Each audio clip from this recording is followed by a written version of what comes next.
Vijayanagara channel ವೀಕ್ಷಕರಿಗೆ ನಮಸ್ಕಾರ. ವಿಜಯನಗರ ವಾರ್ತೆಗಳಿಗೆ ಸ್ವಾಗತ. ಮುಖ್ಯಾಂಶಗಳು.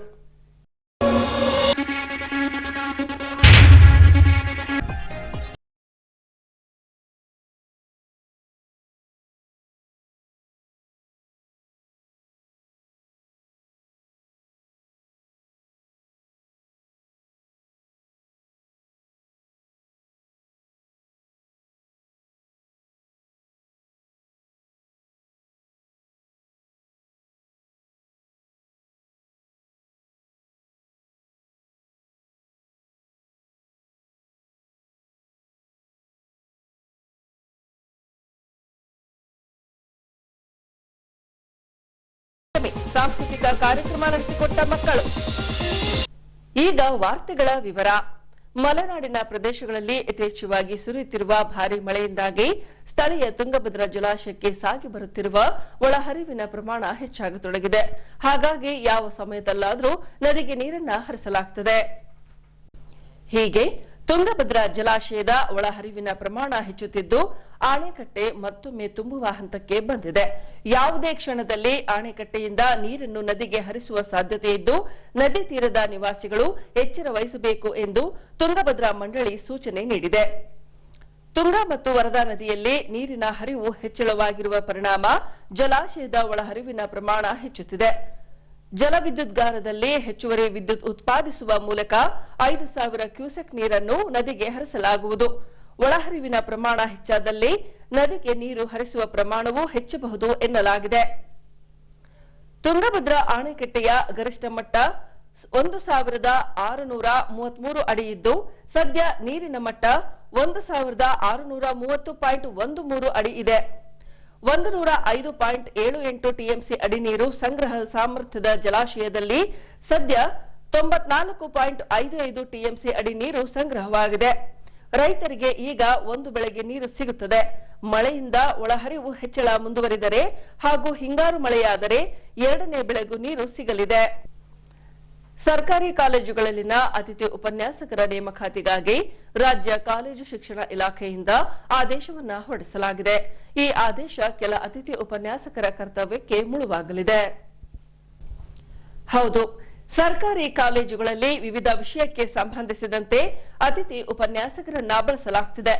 ಇವರ ನೇಮಕಾತಿಗಾಗಿ ಕಾಲೇಜು ಶಿಕ್ಷಣ ಇಲಾಖೆಯಿಂದ ಹೊಸ ಆದೇಶವನ್ನು ಹೊರಡಿಸಿದೆ. ಪ್ರತಿ 100 ವಿದ್ಯಾರ್ಥಿಗಳಿಗೆ ಒಂದು ಸೆಕ್ಷನ್ನಂತೆ ಆದೇಶದಲ್ಲಿ ಸೂಚಿಸಲಾಗಿದೆ. ಇದರಿಂದ ಕೆಲ ಅತಿಥಿ ಉಪನ್ಯಾಸಕರಿಗೆ ಮಾರಕವಾಗಲಿದೆ. ಹಾಗಾಗಿ 60 ವಿದ್ಯಾರ್ಥಿಗಳಿಗೆ ಒಂದು ಸೆಕ್ಷನ್ನಂತೆ ಆದೇಶ ಹೊರಡಿಸಿ ಅತಿಥಿ ಉಪನ್ಯಾಸಕರನ್ನ ಯಥಾವತ್ತಾಗಿ ಉಳಿಸಿಕೊಳ್ಳಬೇಕೆಂದು ಶ್ರೀಶಂಕರ್ ಆನಂದ್ ಸಿಂಗ್ ಸರ್ಕಾರಿ ಪ್ರಥಮ ದರ್ಜೆ ಕಾಲೇಜಿನ ಅತಿಥಿ ಉಪನ್ಯಾಸಕರು ಕಾಲೇಜು ಶಿಕ್ಷಣ ಇಲಾಖೆ ಹಾಗೂ ಸಚಿವರಿಗೆ ಆಗ್ರಹಿಸಿದ್ದಾರೆ. ನನ್ನ ಹೆಸರು ಡಾಕ್ಟರ್ ಅಯ್ಯಳಿಯರ್ ಸ್ವಾಮಿ, ಶ್ರೀ ಶಂಕರಾನಂದ್ ಸಿಂಗ್ ಕಾಲೇಜಿನ ಇತಿಹಾಸ ವಿಭಾಗದ ಉಪನ್ಯಾಸಕರು. ನಿನ್ನೆ ಕಾಲೇಜು ಶಿಕ್ಷಣ ಇಲಾಖೆ ಆದೇಶ ಹೊರಡಿಸಿದೆ ಅತಿಥಿ ಉಪನ್ಯಾಸಕರ ನೇಮಕಾತಿ ಕುರಿತಂತೆ. ಸೊ ಈ ನೇಮಕಾತಿ ಭಾಳಷ್ಟು ಅವೈಜ್ಞಾನಿಕವಾಗಿ ಕೂಡಿರೋದರ ಜೊತೆಗೆ ಭಾಳಷ್ಟು ನಮ್ಮ ಸಹೋದ್ಯೋಗಿ ಮಿತ್ರರು ಕೆಲಸ ಕಳೆದುಕೊಳ್ಳುವಂಥ ಒಂದು ಪರಿಸ್ಥಿತಿಯಲ್ಲಿ ನಾವಿದ್ದೇವೆ. ಸೊ ಆ ಕಾಲೇಜು ಶಿಕ್ಷಣ ಇಲಾಖೆ ಹೊರಡಿಸಿರ್ತಕ್ಕಂಥ ಆದೇಶ ಏನಿದೆ ಅಂತಂದರೆ, ಸೊ ಯಾರು ಕೆಲಸ ಇಲ್ಲಿ ವರ್ಕ್ಲೋಡ್ ಇದೆ ಅವರು ಉಳ್ಕೊಂಡು ಉಳಿದೇ ಅಂದರೆ ವರ್ಕ್ಲೋಡ್ ಪಾಲಾಗಿರೋರು ಅವರು ಹೊರಗಡೆ ಹೋಗ್ಬೇಕು, ಅಂದರೆ ಅವ್ರಿಗೆ ಕೌನ್ಸಿಲಿಂಗ್ ಆಗುತ್ತೆ ಅಂತಂದರೆ. ಸೊ ಈಗ ಪರಿಸ್ಥಿತಿ ಹೇಗಿದೆ ಅಂತಂದರೆ, ಭಾಳಷ್ಟು ಕಾಲೇಜುಗಳಲ್ಲಿ ದಾಖಲಾತಿಯನ್ನು ನೋಡಿದಾಗ ಭಾಳಷ್ಟು ದಾಖಲಾತಿ ಆಗಿಲ್ಲ, ವಿದ್ಯಾರ್ಥಿಗಳು ಕಾಲೇಜು ಸೇರಿಲ್ಲ. ಹಾಗಾಗಿ ಕೆಲಸ ಕಳೆದುಕೊಳ್ಳುವಂಥ ಭಾಳಷ್ಟು ಭೀತಿ ನಮಗೆ ಎದುರಾಗಿದೆ. ಸೊ ಈ ಒಂದು ಆದೇಶವನ್ನು ಅವರು ಕಾಲೇಜು ಶಿಕ್ಷಣ ಇಲಾಖೆ ಆಯುಕ್ತರಾಗಿರ್ಬೋದು, ಕಾಲೇಜು ಶಿಕ್ಷಣ ಇಲಾಖೆ ಸಚಿವರಾಗಿರ್ಬೋದು, ಈ ಆದೇಶವನ್ನು ಅವರು ಮಾರ್ಪಡಿಸ್ಬೇಕು ಅಂತಂದೇಳಿ ನಾವು ಕೇಳಿಕೊಳ್ತೇವೆ. ಅದರ ಜೊತೆಗೆ 100 ವಿದ್ಯಾರ್ಥಿಗಳಿಗೆ ಒಂದು ಸೆಕ್ಷನ್ ಅಂತಂದೇಳಿ ಅವರು ಆದೇಶದಲ್ಲಿ ತೋರಿಸಿದ್ದಾರೆ. ಬಟ್ ಇಲ್ಲಿ 100 ವಿದ್ಯಾರ್ಥಿಗಳ ಒಂದು ಸೆಕ್ಷನ್ ಅಂತಂದರೆ ನಮ್ಮ ಕಾಲೇಜಲ್ಲಿ ಭಾಳಷ್ಟು ಚಿಕ್ಕ ಚಿಕ್ಕ ಕೊಠಡಿಗಳು ಇರೋದರಿಂದ ಅಲ್ಲಿ 100 ವಿದ್ಯಾರ್ಥಿಗಳು ಕೂತ್ಕೊಂಡು ಕ್ಲಾಸ್ ಕೇಳುವಂಥ ಪರಿಸ್ಥಿತಿ ಇಲ್ಲ. ಅಲ್ಲಿ ಬೇಕಾದ್ರೆ ಆ ಸೆಕ್ಷನ್ನ 60ರಿಂದ 70 ವಿದ್ಯಾರ್ಥಿಗಳಿಗೆ ಒಂದು ಸೆಕ್ಷನ್ ಅಂತ ಮಾಡಿದರೆ ಸೊ ಭಾಳಷ್ಟು ಅತಿಥಿ ಉಪನ್ಯಾಸಕರಿಗೆ ಅನುಕೂಲ ಮಾಡಿಕೊಟ್ಟಂಗಾಗುತ್ತೆ. ಈ ನೆಲೆಯಲ್ಲಿ ನಾವು ಈ ಆದೇಶ ವಿರುದ್ಧನೇ ನಾವೆಲ್ಲರೂ ಇವತ್ತು ಒಟ್ಟಾಗಿದ್ದೀವಿ. ಅದನ್ನು ಮುಂದೆ ಜಿಲ್ಲಾದ್ಯಂತ ಒಂದು ಹೋರಾಟ ಮಾಡುವ ಒಂದು ನಿರ್ಣಯವನ್ನು ನಾವು ಕೈಗೊಂಡಿದ್ದೇವೆ. ನನ್ನ ಹೆಸರು ಹುಲ್ಗಪ್ಪ ಅಂತೇಳಿ. ಸೊ ಈಗಾಗಲೇ ನಮ್ಮ ಸಹೋದ್ಯೋಗಿ ಮಿತ್ರರು ಸವಿಸ್ತಾರವಾಗಿ ಕಾಲೇಜು ಶಿಕ್ಷಣ ಇಲಾಖೆ ಹೊರಡಿಸಿರ್ತಕ್ಕಂಥ ಆದೇಶದ ಬಗ್ಗೆ ಹೇಳಿದ್ದಾರೆ. ಸೊ ಈಗ ಏನು ಅಂತ ಹೇಳಿದ್ರೆ 2007, 8 ಮತ್ತು 9 ಭಾಗದಲ್ಲಿ SCPಯನ್ನು ಪಠ್ಯಕ್ರಮವನ್ನು ಕೊಟ್ಟಿದ್ದು. ಸೊ ಆ ಸಂದರ್ಭದಲ್ಲಿ ನಮಗೆ ಕಾಂಬಿನೇಷನ್ ವೈಸ್ ಸೆಕ್ಷನ್ ಮಾಡಿಕೊಡಿ ಅನ್ನುವಂಥದ್ದು ಆ ಕಾಲಕ್ಕೂ ಇತ್ತು. ಸೊ ಹಾಗಾಗಿ ಈ ಬಾರಿ ಕೂಡ ಈಗ SCP ಬಂದಿರೋದ್ರಿಂದ ಭಾಳಷ್ಟು ನಮ್ಮ ಉಪನ್ಯಾಸಕರು ಏನಾಗಿತ್ತು ಅಂದರೆ ಕೆಲಸ ಕಳ್ಕೊಂಡು ಇವತ್ತು ಎಲ್ಲ ರೀತಿಯಿಂದ ಕ್ವಾಲಿಫೈಡ್ಸ್ ಇದ್ದರೂ ಕೂಡ ಅವ್ರ ಮನೇಲಿ ಕೂತ್ಕೊಳ್ಳೋಂಥ ಪರಿಸ್ಥಿತಿ ಒದಗಿ ಬಂದಿದೆ. ಹಾಗಾಗಿ ಕಾಲೇಜು ಶಿಕ್ಷಣ ಇಲಾಖೆ ಮತ್ತು ಈ ಸರ್ಕಾರ ಕೂಡಲೇ ನಮ್ಮ ಈ ಬೇಡಿಕೆ ಏನಿದೆಯಲ್ವಾ ಅದನ್ನು ಕಾಂಬಿನೇಷನ್ ವೈಸ್ ಸೆಕ್ಷನ್ ವೈಸ್ ಮಾಡೋದ್ರಿಂದ ಎಲ್ಲರಿಗೆ ಅನುಕೂಲ ಆಗುತ್ತೆ ಮತ್ತು ವಿದ್ಯಾರ್ಥಿಗಳ ಹಿತದೃಷ್ಟಿಯನ್ನು ಕೂಡ ನಾವು ಹೇಳ್ತಾ ಇದ್ವಿ. ಸೊ ಈ ನಿಟ್ಟಿನೊಳಗೆ ಇವರೆಲ್ಲರೂ ಈ ಒಂದು ಕಾಂಬಿನೇಷನ್ ವೈಸ್ ಮಾಡಿ ನಮ್ಮೆಲ್ಲ ಉಪನ್ಯಾಸಕರನ್ನು ಉಳಿಸ್ಕೊಳ್ಬೇಕು ಅನ್ನೋಂತೇಳಿ ಈ ಸಂದರ್ಭದಲ್ಲಿ ಹೇಳಕ್ಕೆ ನಾನು ಇಷ್ಟಪಡ್ತೀನಿ. ಕಳೆದ 6 ವರ್ಷಗಳ ಹಿಂದೆ ಬಿಜೆಪಿ ಸದಸ್ಯತ್ವ ಅಭಿಯಾನವನ್ನ ನಡೆಸಲಾಗಿತ್ತು. ಈಗ ಮರಳಿ ದಿನಾಂಕ 2ರಿಂದ ಪ್ರಧಾನಿ ನರೇಂದ್ರ ಮೋದಿರವರಿಂದ ಸದಸ್ಯತ್ವ ಅಭಿಯಾನಕ್ಕೆ ಚಾಲನೆ ನೀಡಲಿದ್ದಾರೆ. ಈ ಭಾಗವಾಗಿ ಹೊಸಪೇಟೆ ಮಂಡಲದಿಂದ ಪೂರ್ವಭಾವಿ ಸಭೆ ನಡೆಸಲಾಗಿದೆ. ಈ ಅಂಶಕ್ಕೆ ಸಂಬಂಧಿಸಿದಂತೆ ಭಟ್ರಳ್ಳಿ ಆಂಜನೇಯ ಸ್ವಾಮಿ ದೇವಸ್ಥಾನದ ಸಮುದಾಯದ ಭವನದಲ್ಲಿ ಹೊಸಪೇಟೆ ಬಿಜೆಪಿ ಮಂಡಲದಿಂದ ಸದಸ್ಯತ್ವ ಅಭಿಯಾನದ ಕುರಿತು ಪೂರ್ವಭಾವಿ ಸಭೆಯನ್ನ ಕೈಗೊಳ್ಳಲಾಗಿತ್ತು.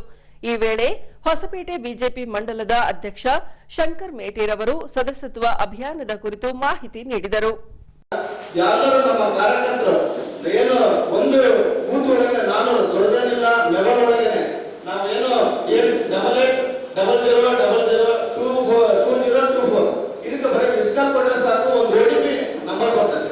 ಆ OTP ನಂಬರ್ ಕ್ಲಿಕ್ ಮಾಡಿದ್ರೆ ಮತ್ತೆ ನಮಗೆ ಒಂದು ಫೋಟೋ ಸೆಕ್ಷನ್ ಬರ್ತದೆ. ನಿಮ್ದು ಗ್ಯಾಲರಿ ಒಳಗೆ ಇರೋದಾದ್ರೂ ಫೋಟೋ ಆದ್ರೂ ಹಾಕ್ಬೋದು, ಇಲ್ಲ ನಿಮ್ದು ಈಗ ರಿಯಲ್ ಇರೋದ ಫೋಟೋ ಆದ್ರೂ ತೆಗೆದು ಅಪ್ಡೇಟ್ ಮಾಡಿದ್ರೆ ನಮಗೆ ID ಕಾರ್ಡ್ ಲೆವೆಲ್ ಒಳಗೆ ನಮಗೆ ಬಂದ್ಬಿಡ್ತದೆ ಇಮ್ಮಿಡಿಯೇಟ್ಲಿ. ಅದು ಸದಸ್ಯತ್ವ ಆಗಿದೆ ಅಂತ ನಮಗೆ ತಿಳಿದಿದೆ. ನಮ್ದು ಅಂಕ ಸಂಖ್ಯೆ ಕೂಡ ಸದಸ್ಯತ್ವ ಸಂಖ್ಯೆ ಎಷ್ಟು ಅಂತ ಕೂಡ ಗೊತ್ತಾಗ್ತದೆ. ಈಗೆಲ್ಲ ಆನ್ಲೈನ್ ಸಿಸ್ಟಮ್ ನಾವು ಬೂತ್ನಾಗ ಸ್ಟಾರ್ಟ್ ಮಾಡಿದ್ರೆ ಎಷ್ಟು ಮಾಡಿಲ್ಲ ಅಂತ ಹೇಳಿ ದಿನ ನಮಗೆ ಮಾಹಿತಿ ಇರ್ತದೆ. ದಿನ ಇಷ್ಟೇ ನಂಬರ್ ಬೂತು, ಈ ವಾರ್ಡ್, ಈ ಮಂಡಲ ಅಂತೇಳಿ ಎಲ್ಲ ಪ್ರತಿಯೊಂದು ಕೇಳ್ತೈತೆ.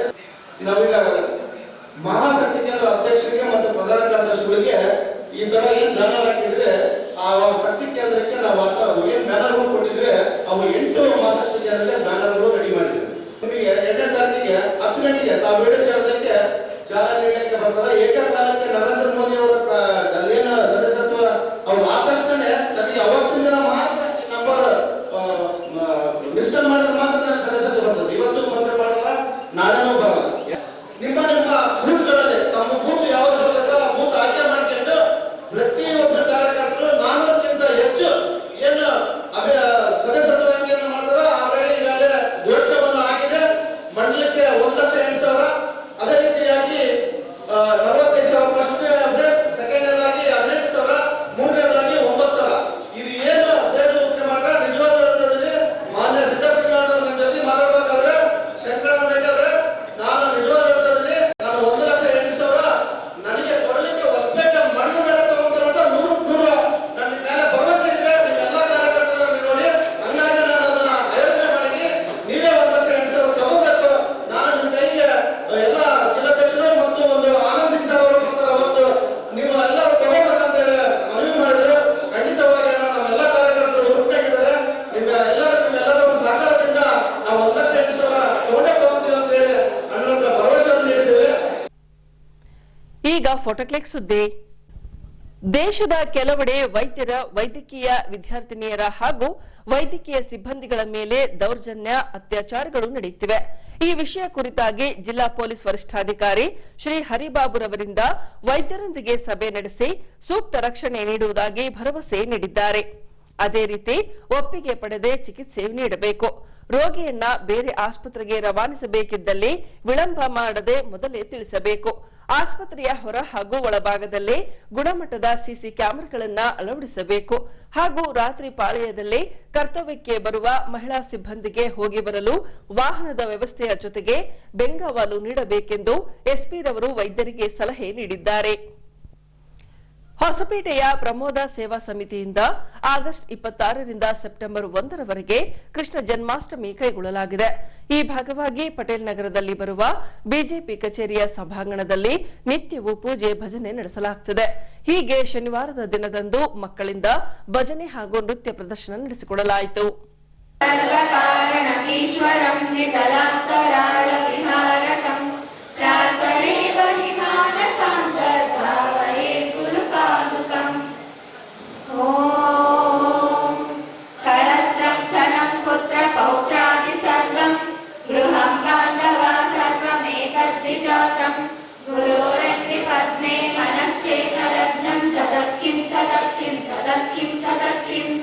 षडङ्गादिवेदो मुखे शास्त्रविद्या कवित्वादिगद्यं सुपद्यं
ಈಗ ಪೊಲೀಸ್ ಪ್ರಕಟಣೆ.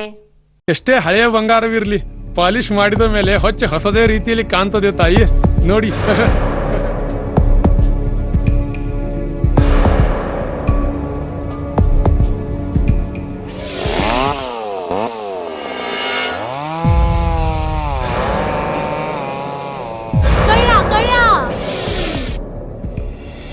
ತಾಯಿ, ನಿಮ್ ಮೈ ಮೇಲೆ ಅದೋ ಹೊಲಸು ಬಿದ್ದಿದೆ.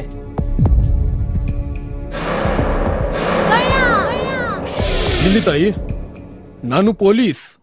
ಅಲ್ಲಿ ಮುಂದೆ ದಾರಿಲಿ ದೊಡ್ಡ ಗಲಾಟೆ ಆಗಿದೆ. ಮತ್ ನೀವು ಇಷ್ಟೆಲ್ಲ ಒಡವೆ ಹಾಕೊಂಡು ತಿರುಗಾಡ್ತಾ ಇದ್ದೀರಾ. ಈ ಒಡವೆಗಳನ್ನ ಈ ವಸ್ತ್ರದಲ್ಲಿ ಕಟ್ಟಿ ಪರ್ಸ್ನಲ್ಲಿ ಇಡಿ. ಹಾಕಿ ಪರ್ಸ್ನಲ್ಲಿ ಇಡೋಣ. ಅಲ್ಲೇ ಮುಂದ್ಗಡೆ ಆಗಿದೆ. ಇದು ತಗೊಳ್ಳಿ ತಾಯಿ, ನಾನು ಬರ್ತೀನಿ. ಈ ಕಡೆಯಿಂದ ಹೋಗಿ.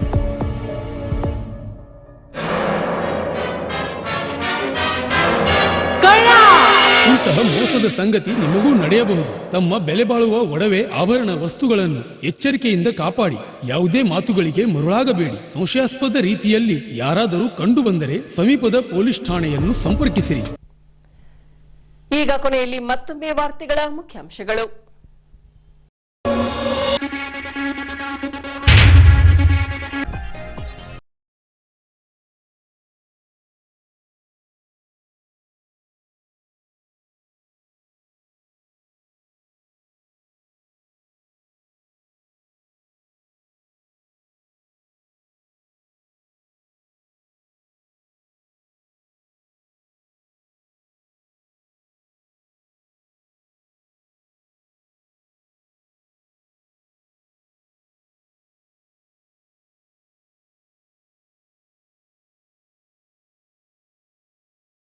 ಸೇವಾ ಸಮಿತಿಯಿಂದ ಕೈಗೊಂಡ ಕೃಷ್ಣ ಜನ್ಮಾಷ್ಟಮಿ ಸಾಂಸ್ಕೃತಿಕ ಕಾರ್ಯಕ್ರಮ ನಡೆಸಿಕೊಟ್ಟ ಮಕ್ಕಳು.